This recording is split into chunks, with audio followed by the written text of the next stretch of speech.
Saudara, kasus tewasnya seorang perempuan bernama Asia Sinta Hasibuan yang ditemukan di dasar lift Bandara Kuala Namu masih jadi misteri. Polisi diminta segera menyelidiki kasus ini. Kalau kita lihat buntut tewasnya seorang perempuan di lift Bandara Kuala Namu, Sumatera Utara. Ada 5 orang personel Bandara Kuala Namu yang dinonaktifkan. Dari 5 orang itu 2 diantaranya merupakan pejabat senior, manajer teknik, dan 3 orang lainnya adalah security yang membindangi CCTV di bandara. Keluarga Asia juga melayangkan somasi ke 6 perusahaan pengelola bandara Kuala Namu. Keenamnya adalah PT Angkasa Pura II, PT Angkasa Pura Aviasi, PT Angkasa Pura Solusi, GMR Airports Ltd, GMR Airports Consortium, dan juga Aeroports de Paris. Langkah somasi ini ditempuh keluarga Asia karena belum ada kejelasan terkait kasus jatuhnya Asia dari lift Bandara Kuala Namu, Sumatera Utara. Lalu bagaimana CCTV di dalam lift bisa mengungkap kematian Asia? Benarkah ada kejanggalan dari CCTV yang dirilis pihak bandara? Kita bahas usai tayangan ini. Polisi masih menyelidiki kasus tewasnya seorang perempuan akibat jatuh dari lift di Bandara Kuala Namu, Deli Serdang, Sumatera Utara. Polisi telah memeriksa pengelola bandara dan pihak yang memasang lift. Salah satu fokus penyelidikan adalah adanya celah selebar 40 hingga 60 cm di sekitar lift yang membuat korban terjatuh. Di sisi pintu yang dibuka dan mengakibatkan kecelakaan itu, teman-teman sekalian, itu ada ruang yang cukup lebar, kurang lebih 60 cm, 40-60 saya hitung kemarin, gitu, dan cukup langsung dari tingkat 3 langsung jatuh ke tingkat 1.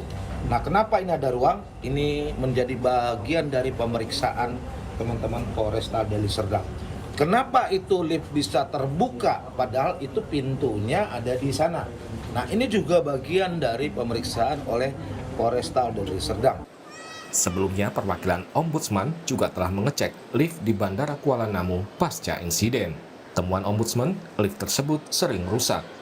Ombudsman menduga ada kelalaian dalam perawatan sarana dan prasarana bandara. Ini lift ini sering rusak.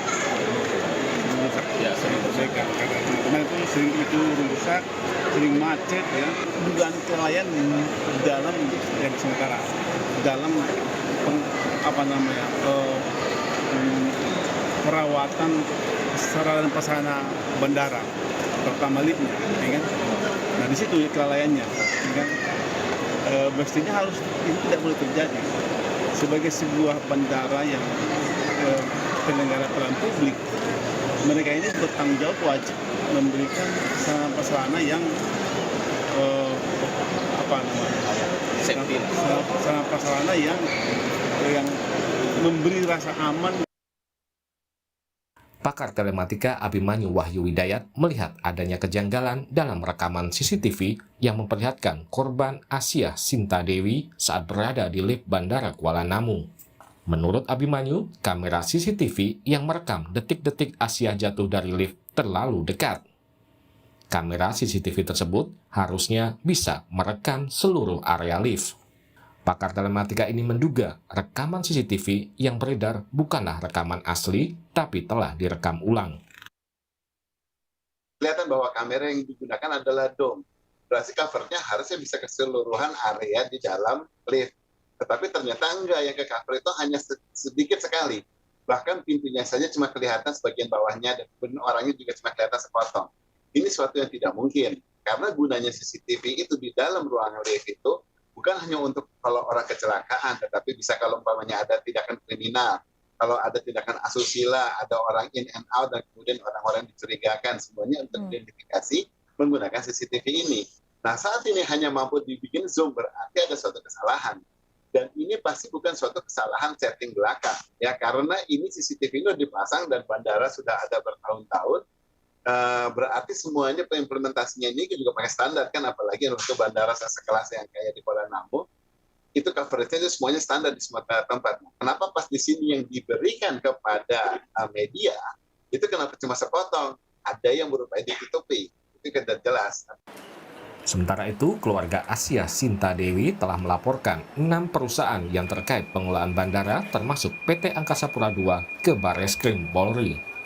Perusahaan tersebut dianggap telah melakukan kelalaian yang menyebabkan orang lain meninggal dunia.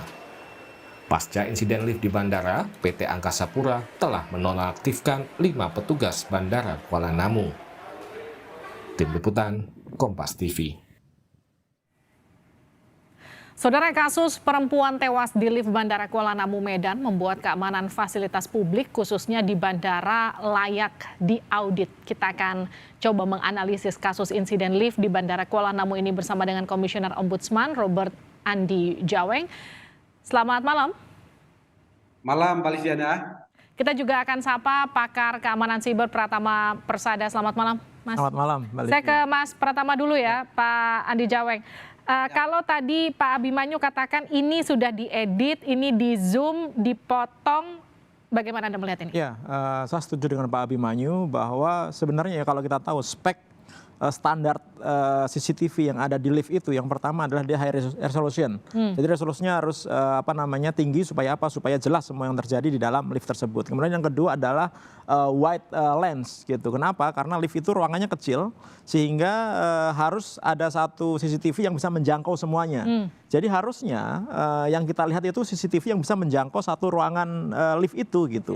Bukan seperti yang dirilis yang ada di media sosial tersebut. Sudah gitu. kelihatan kepotong sedikit Udah ya, pasti karena nggak jelas itu posisinya. bukan seperti itu liftnya gitu.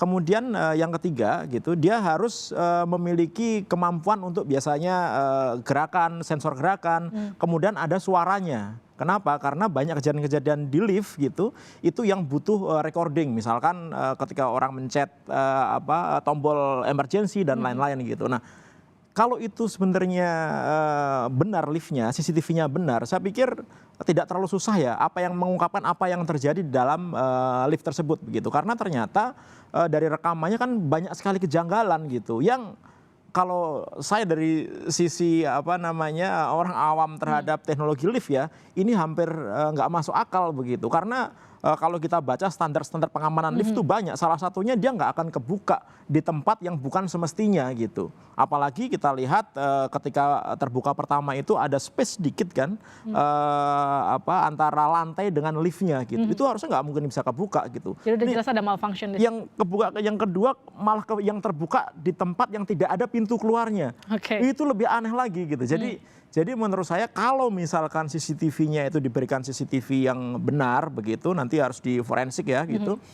Tentu kita akan lebih mudah untuk membaca kira-kira apa yang terjadi di sini. Apakah memang si Aisyah ini sudah memencet tombol emergency button-nya gitu. Kemudian apakah dia memencet lantai nomor berapa, itu terbukanya di lantai berapa, itu bisa ketahuan sebenarnya gitu. Nah, saya nggak habis pikir kenapa kok kayak ada yang disembunyikan di sini, itu yang menurut saya agak aneh. Yang juga kemudian jadi pertanyaan, apalah sebesar apa gap sampai kemudian manusia dewasa bisa masuk di antara rongga lift begitu? Kalau masalah gap itu kan tergantung bangunan ya Mbak ya gitu. Kadang-kadang lift kan juga pesennya itu setelah bangunannya jadi gitu. Harusnya nggak ada masalah sih, rongga seberapa pun juga harusnya nggak ada masalah gitu. Karena lift nggak akan kebuka di tempat Intinya itu. dia tidak akan kebuka kalau lantainya belum nyampe. Nggak akan kebuka di tempat itu gitu. Jadi kalau kebuka ini agak aneh gitu. Pak Andi Jaweng, ini artinya betul-betul ada sesuatu yang kemudian error dan ditutup-tutupi. Anda merasa seperti itu? Ya, saya tidak bicara soal perasaan ya, Mbak Liviana ya, karena Ombudsman sudah melakukan kunjungan ke lapangan Senin kemarin, dan mulai hari ini Kepala Perwakilan kami di Sumatera Utara sudah melakukan pemanggilan, pemeriksaan terhadap para pihak begitu. Semua analisis termasuk tadi keanehan-keanehan yang sudah disampaikan oleh para pakar kita, pakar IT ya, itu akan menjadi materi dalam pendalaman dan pengembangan kasus yang akan kami sampaikan. Yang pasti bahwa Ombudsman akan melakukan upaya investigasi secara menyeluruh ya, dari sisi soal transparansi informasi terkait dengan petunjuk yang ada ya, petunjuk arah, petunjuk fungsi dan sebagainya, dan kemudian kedua tentu kita juga akan melihat soal teknisnya, apakah memang bisa lift yang pintu akses masuk tadi itu bisa kebuka di tempat yang sebenarnya mestinya dari sisi analisis teknologi itu tidak boleh kebuka gitu ya. Dan juga kita akan lihat sejauh mana keberadaan tombol-tombol emergensi yang ada, apakah tombol lonceng atau tombol suara itu memang pernah digunakan oleh korban, oleh almarhum, dan sejauh mana itu kemudian kehubung ke sentra pengendali.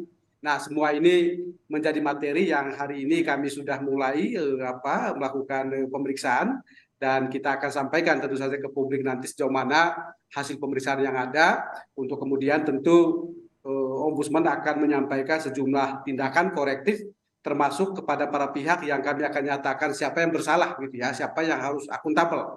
Kalau problemnya itulah problem manajerial dalam artian soal standar pelayanan, transparansi informasi, kemudian pemeliharaan sarana prasarana itu ternyata memang bermasalah, berarti memang sisi manajemen yang kemudian harus bertanggung jawab. Tapi kalau problemnya itu problem teknis, problem yang terjadi karena sesuatu yang sifatnya spontanitas, berarti kan memang yang ada di lapangan, yang ada di tingkat teknis operasional yang harus menjadi pihak yang bertanggung jawab. Jadi semua ini kita akan coba nanti Mbak Livi untuk secara menyeluruh akan dilakukan pemeriksaan. Tapi kalau temuan Ombudsman Sumut sejauh ini soal dugaan kelalaian perawatan sarana prasarana, soal dugaan adanya kemudian lift ini memang kerap rusak atau macet, ini sudahkah ditemukan? Ya, kalau dari sisi kunjungan kemarin pemeriksaan di lapangan, kami tentu sudah menemukan beberapa dugaan. Pertama adalah soal ketiadaan informasi memadai bagi para pengguna lift gitu. Bahkan sebenarnya Mbak Livi, di lift itu kalau memang ini benar merupakan bandara dengan standar internasional, mestinya ada petugas yang menemani dalam setiap lift yang akan menjadi pemandu gitu. Itu saja sudah tidak ada gitu ya. Kemudian kedua adalah soal fungsi dan berbagai fitur atau tombol-tombol yang ada. Ini juga kemarin kami ngecek ke lapangan. Saya tidak bisa menyampaikan pandangan konklusif karena ini dalam rangka pemeriksaan, tetapi dari dugaan awal ini juga ditengarai perlu untuk didalami, dan kemudian juga kami kemarin ketika ke lapangan juga melihat bahwa lift yang bisa dibuka secara manual seperti itu sesuatu yang rasa-rasanya dari pandangan awam saja itu janggal gitu, karena lift ini sebenarnya hanya bisa dibuka di tempat atau di lantai yang memang peruntukannya untuk menjadi akses masuk atau akses keluar gitu. Ya, dan Pak Andi Jaweng, maaf saya potong, ini kan ada 4 lift serupa di Kuala Namu. Ya. Satu yang kemudian menjadi kasus sekarang. 3-nya lagi dicekkah dengan Ombudsman, apakah kemudian punya kasus yang sama? Ya, saya dengar kemarin ada 2 lift yang coba diperbandingkan gitu ya, lift yang sudah dengan polis lain dan lift yang masih normal gitu ya, itu juga dilakukan pengecekan, dan sebenarnya hari ini pengembangan kasusnya ke arah sana gitu. Apa yang membedakan 2 lift ini? Ini yang didalami sejak sore tadi. Oke, saya ke Mas Pratama lagi. Jadi kalau kita bicara soal standar keamanan lift itu kan seharusnya dia tidak terbuka di lantai yang tidak seharusnya. Ya. Juga termasuk soal tadi kalau Anda sempat katakan CCTV itu harusnya juga bisa merekam suara. Dan ini tidak terjadi di bukti yang kemudian terpublish di media. Sebenarnya kita nggak tahu sih, saya nggak tahu apakah Ombudsman sudah mendapatkan rekaman originalnya ya dari file yang ada di CCTV ya gitu. Tetapi kalau kita melihat standar pemasangan CCTV, apalagi di daerah yang menurut saya Kuala Namu itu adalah salah satu tempat critical infrastructure gitu, infrastruktur kritis yang perlu dijaga 24 jam. Jadi hampir nggak mungkin gitu tidak ada yang jagain monitor CCTV gitu. Operator CCTV-nya nggak mungkin nggak ada di tempat. Nggak mungkin nggak ada. Nah ini kan agak aneh gitu, karena dari beberapa yang saya baca ketika kejadian katanya operatornya sedang rapat gitu ya kan, padahal kan ada petugas yang lain harusnya menggantikan. Nggak boleh tempat itu kosong karena ini tempat critical infrastructure dan butuh diawasi 24 jam gitu. Dan ketika keluarganya itu mencari si ibu ini gitu, kemudian menginfokan bahwa terakhir nelpon di lift karena ditelepon keponakannya ya gitu. Herannya itu kok yang dicek itu hanya liftnya gitu ya, nggak mungkin. Orang naik lift itu berapa menit sih gitu, dari mulai atas sampai ujung bawah itu berapa menit sih gitu. Kenapa kok nggak dicek CCTV-nya? Kenapa kok tidak berpikiran bahwa kita coba ya cek ya mulai dari dia masuk ke dalam bandara sampai dia keluar bandara. Kalau kemarin saya sempat berbincang dengan tim kuasa hukum dari pihak keluarga menyatakan untuk mengecek CCTV di sekitar lift itu ada istilah mereka harus sesuai dengan prosedur yang tidak bisa diakses, tapi kemudian mereka diizinkan untuk mengecek CCTV di wilayah lain. Itu yang kemudian jadi pertanyaan, kenapa liftnya nggak boleh di wilayah lain boleh? Gini, memang saat ini ketika privasi itu menjadi hal yang harus dipatuhi banyak orang gitu. Kamera itu adalah merupakan salah satu konten yang isinya privasi gitu. Iya. Memang tidak sembarangan orang boleh melihat konten di dalam lift gitu ya kan, apalagi di tempat umum gitu. Tetapi untuk kasus-kasus tertentu seperti ini misalkan, ini kan ada masalah gitu. Menurut saya nggak make sense gitu, nggak boleh melihat CCTV yang ada di lift. Orang ini ada kasusnya kok, ada laporannya kok, ini ada orang yang hilang gitu. Apa susahnya? Ini kan kalau kita ngomong DVR ya, alat yang digunakan untuk merekam CCTV gitu. Ini kan sangat gampang sekali. Dari misalkan dia dari nelpon itu ponakan kan bisa ketahuan jam berapa, Di menit keberapa? di menit keberapa. Nggak usah nyari sampai seharian full. Tinggal dicari aja di jam berapa, menit keberapa, detik keberapa gitu. Pada saat dia di lift kan simple gitu. Nah ini saya juga nggak habis pikir kenapa kok itu tidak dilakukan. Butuh waktu 3 hari setelah kejadian ada bau busuk itu, baru ribut-ribut nyari isi dari CCTV itu. Kalau aneh. standar keamanan untuk khususnya CCTV di fasilitas-fasilitas umum itu seharusnya seperti apa, Mas? Ya, jadi kalau menurut saya yang pasti adalah CCTV itu adalah ranah yang menurut saya agak private ya gitu. Bahkan di tempat-tempat publik yang dikelola oleh pemerintah pun itu juga sebenarnya private gitu.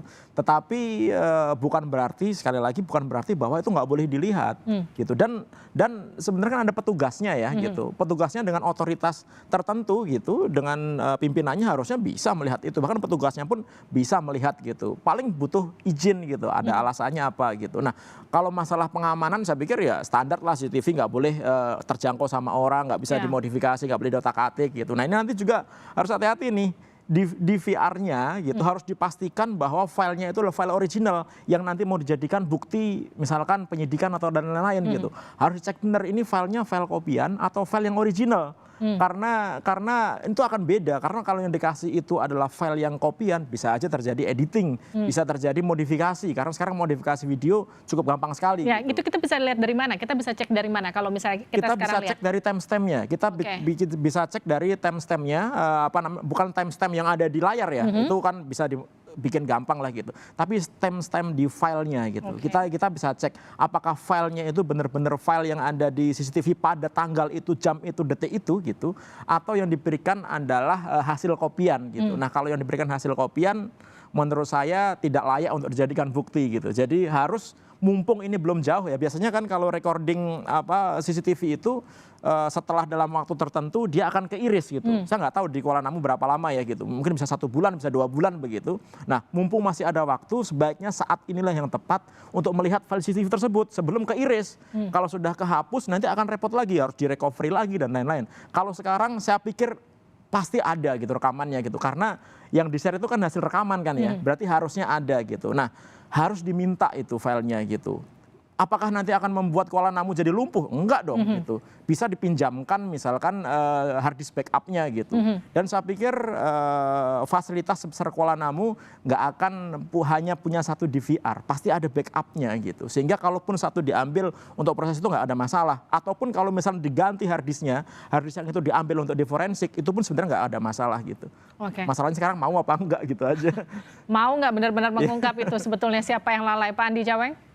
Ya, kalau dari sisi kami sebagai lembaga negara, bukan persoalan mau atau enggak, memang dia harus terikat pada kewenangan yang dimana tidak boleh ada pihak yang menghalang-halangi pemeriksaan ombudsman maupun kepolisian juga, gitu ya. Dan itu merupakan tindak pidana. Jadi kalau tadi misalnya keluarga itu dibatasi untuk mengakses CCTV yang ada, saya nggak tahu alasannya kenapa, apakah karena ada regulasi atau ketentuan yang membatasi karena soal privasi, atau ada sesuatu yang ditutup-tutupi, kita nggak ngerti soal itu. Tetapi kalau kemudian ombudsman kemudian meminta agar itu dibuka, termasuk tadi itu misalnya bahwa CCTV yang katakanlah yang asli atau yang benar itu ternyata ada, gitu, atau yang lebih luas jangkauannya ternyata ada, maka kami punya kewenangan untuk meminta itu, dan jika ada upaya untuk menghambat, menghalang-halangi atau memanipulasi, tentu ini bagian dari tindak pidana yang kita akan proses secara hukum juga. Jadi saya bisa pastikan Mbak Livi, kita akan bekerja sesuai dengan kebutuhan yang ada dan fakta-fakta yang ada di lapangan, dan mudah-mudahan nanti ini bisa kemudian mengungkap apa yang sesungguhnya terjadi, termasuk kalau memang CCTV yang beredar hari ini di media-media sosial itu adalah CCTV yang sudah entah potong atau sudah direkayasa, atau bahkan itu bukan sesuatu yang lengkap misalnya gitu. Pak Andi Jaweng, sekarang kan sudah ada 5 petugas yang kemudian dinonaktifkan. Ada 2 di level manajer, ada 3 yang memang mereka bekerja sebagai CCTV operator. Ini sudah tepat langkahnya menurut Anda? Ya, untuk tindakan awal ya dalam artian memberikan pesan kepada publik dan kepada keluarga korban bahwa ada sesuatu yang secara cepat, secara spontan bisa dilakukan. Tetapi tentu pertanyaan yang paling mendasar adalah siapa yang harus disalahkan, siapa yang harus bertanggung jawab, siapa yang harus akuntabel terhadap masalah yang ada. Nah, ini tentu bisa saja hanya sebatas 5 tadi, bisa juga levelnya lebih tinggi, tergantung nanti problemnya ada di mana. Kalau problem itu ada pada level manajerial, soal pengelolaan, maka manajemen yang puncak ini yang kemudian harus bertanggung jawab. Tapi kalau problemnya itu adalah pada level medium, level operasional, maka mungkin 5 atau lebih rendah lagi itu yang menjadi pihak bertanggung jawab. Yang pasti Pak Livi, dalam setiap pelayanan publik, dalam setiap kebijakan publik, doktrinnya sederhana, bahwa selalu ada orang yang disalahkan ketika ada masalah. Nggak boleh kemudian tidak ada yang disalahkan. Yang disalahkan inilah yang akuntabel, yang bertanggung jawab. Pertanggungjawabannya seperti apa? Bisa akuntabilitas kinerja, dalam artian harus ada tindakan korektif terhadap kinerja ke depan, ataukah akuntabilitas administratif, dalam artian ada pemberhentian atau ada sanksi terhadap para pihak terkait yang merupakan pihak yang dianggap salah gitu, atau akuntabilitas secara hukum pidana. Nah, ini yang pidana, inilah ranahnya kepolisian sedang berproses. Ranah ombudsman adalah pada 2 akuntabilitas. Pertama, akuntabilitas kinerja, perbaikan kinerja termasuk perbaikan sistem dari soal ketersediaan sarana informasi, standar pelayanan, keamanan sarana prasarana dan sebagainya. Dan kemudian kedua lah akuntabilitas administratif, kepada siapa nanti sanksi akan dikenakan, apakah kepada 5 ini atau mungkin lebih tinggi dari itu. Tapi kalau sejauh ini sebelum kasus ini kemudian mencuat, adakah kemudian laporan-laporan di sejumlah fasilitas umum lainnya yang juga punya kendala serupa? Kalau soal lift ini baru sekarang Mbak Livi ya, yang masuk ke ombudsman ya. Tetapi bahwa soal pelayanan publik di bandara, wah itu banyak. Ya banyak itu terkait dengan keamanan. Jadi kan gini Mbak, bisnis bandara, bisnis penerbangan itu bisnis yang sangat mengutamakan keselamatan rakyat dan keamanan.